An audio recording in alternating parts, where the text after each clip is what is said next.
Welcome to the OSA Connect app tutorial.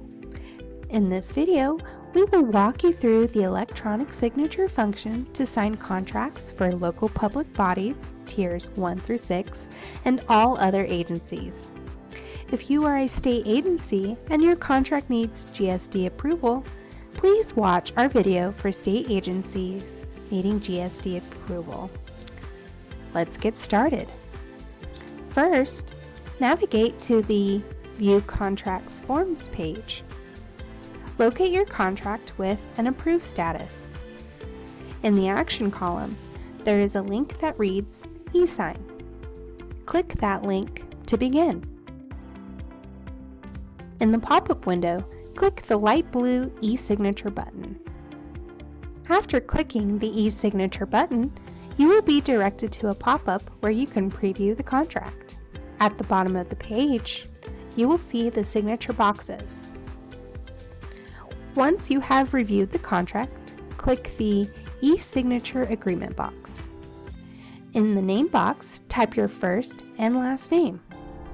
In the title box, enter your job title.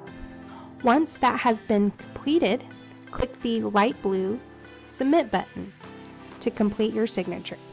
After completing your signature, you will be directed to the View Contracts Forms page again. Your contract will now have a status of Submitted, which means it is awaiting signature from your chosen IPA. You will receive an email from NMOSA Messaging Services confirming that the link to sign the contract has been sent to your IPA. Make sure to add this email to your Safe Senders list so you receive all OSA Connect notifications. Once all parties have signed, your contract will have a status of Executed. You will also receive an email notification confirming that all parties have signed the contract.